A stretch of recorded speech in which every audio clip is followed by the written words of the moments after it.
ഒരു 1.5 മാസം മുൻപ് പിന്നെ റെയ്ഡ് നടന്നിട്ടുണ്ടായിരുന്നു ബാംഗ്ലൂർ എല്ലാ സ്ഥാപനങ്ങളിലും. അത് കോൺഫിഡൻറ്റ് ഗ്രൂപ്പിൻ്റെ മാത്രമല്ല, പബ്ബുകളിലും ഇതുപോലുള്ള പിന്നെ കോർപ്പറേറ്റ് കമ്പനികളിലും എല്ലാം റെയ്ഡ് നടന്നിട്ടുണ്ടായിരുന്നു. അപ്പോൾ ആ പുള്ളി ഇവിടെ ഉണ്ടായിരുന്നില്ല, ഡോക്ടർ റോയ് ഇവിടെ ഇന്ത്യയിൽ ഉണ്ടായിരുന്നില്ല, അബ്രോഡ് പുറത്തായിരുന്നു. അപ്പോൾ അത് കഴിഞ്ഞ് ഇവിടെ വന്ന് ഇതിനെല്ലാം ഒരു സ്റ്റേ കൊടുത്തു. ഇത് കേരളത്തിലെ ആളുകൾ, ഈ കേരളത്തിലെ ഇൻകം IT ഓഫീസേഴ്സ് ഇവിടെ വന്നിട്ട് ബാംഗ്ലൂർ കൊണ്ട് റെയ്ഡ് ചെയ്യാൻ പറഞ്ഞ വേണ്ടി സ്റ്റേ കൊടുത്തു. സ്റ്റേ കൊടുത്തു. ഓക്കെ, ആ സ്റ്റേയുടെ കാലാവധി ഇപ്പോൾ കുറച്ച് ദിവസം മുമ്പ് തീർന്നു. 3 ദിവസം 4 ദിവസം മുമ്പ് തീർന്നു. അപ്പോൾ ഇവർ വീണ്ടും റെയ്ഡിന് വന്നു. 28-ാം തീയതി വന്നു എന്നാണ് പറഞ്ഞത്. 28, 29, 30 3 ദിവസം വന്നു എന്നല്ലേ പറയുന്നത്. അപ്പോൾ ആ വൈരാഗ്യം ഉണ്ടാവും ഇവർക്ക്. ഈ 1.5 മാസം മുമ്പ് റെയ്ഡ് കൊടുത്തു, നീ ഞങ്ങളുടെ റെയ്ഡിന് സ്റ്റേ കൊടുത്തല്ലേ, സ്റ്റേ നീങ്ങി 1 മാസം കഴിഞ്ഞ് 1.5 മാസം കഴിഞ്ഞ് സ്റ്റേ നീങ്ങി കഴിഞ്ഞു, സ്റ്റേയുടെ കാലാവധി കഴിഞ്ഞു. അപ്പോൾ ഇവർ വീണ്ടും റെയ്ഡിന് വന്നു. അപ്പോൾ ആ റെയ്ഡിന് വരുമ്പോൾ ഇവർക്ക് നല്ല ദേഷ്യം ഉണ്ടാവും, കാരണം ആളെ സ്റ്റേ കൊടുത്തതാണെന്ന് പറഞ്ഞിട്ട്. അപ്പോൾ ആ സ്റ്റേ കൊടുക്കണം, എന്ത് സ്റ്റേ കൊടുത്തു? മടിയിൽ കനമില്ല എന്ന് പറഞ്ഞാൽ സ്റ്റേ കൊടുക്കേണ്ട ആവശ്യമേ ഇല്ല. നമ്മളിപ്പോൾ എല്ലാവരും പറഞ്ഞു ഇ ഡി എന്ന് പറഞ്ഞിട്ട് ഫസ്റ്റ് എല്ലാവരും ഇ ഡി വന്നു പറഞ്ഞു. ഇ ഡി അല്ല യഥാർത്ഥത്തിൽ വന്നത് എന്ന് 1 മണിക്കൂർ 1.5-2 മണിക്കൂർ കഴിഞ്ഞപ്പോൾ വീണ്ടും ന്യൂസിലെല്ലാം വന്ന് ഇ ഡി അല്ല IT ആണെന്ന് വന്നു. IT വരുന്ന സമയത്ത് ഇൻകം ടാക്സുകാരാണ് വരുന്നതെങ്കിൽ ഒരു നല്ലൊരു ഭീകരമായ ഫൈന് കിട്ടും.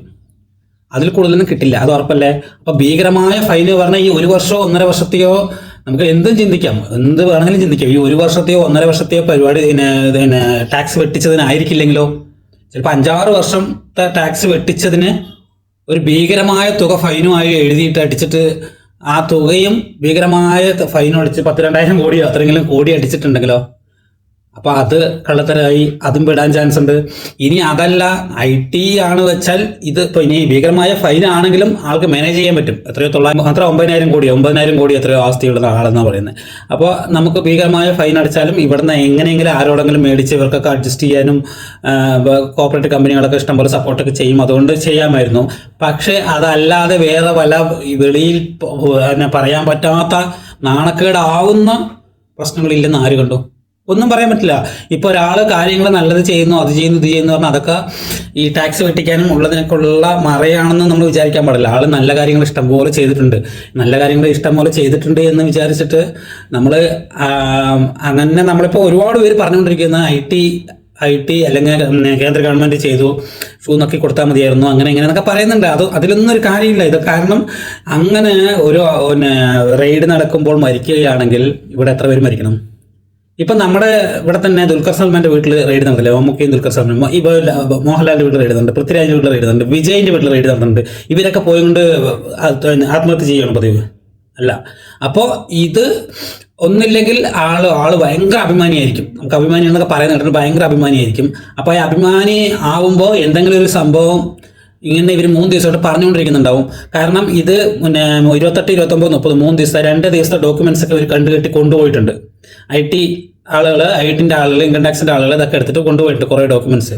അപ്പോൾ ആ ഡോക്യുമെന്റ്സ് പരിശോധിച്ചപ്പോൾ എന്തായാലും അറസ്റ്റ് ചെയ്യുന്ന ഈ 3 ദിവസം പറഞ്ഞിട്ടുണ്ടാവും. ഡോക്ടർ റോയിയോട് എന്തായാലും പറഞ്ഞിട്ടുണ്ടാവും, നിങ്ങൾ എന്തായാലും അറസ്റ്റ് ചെയ്യുന്ന പറഞ്ഞിട്ടുണ്ടാവും. അപ്പോൾ അറസ്റ്റ് ചെയ്യും എന്ന് പറഞ്ഞ നാണക്കേടിൽ ചെയ്തതാവാം.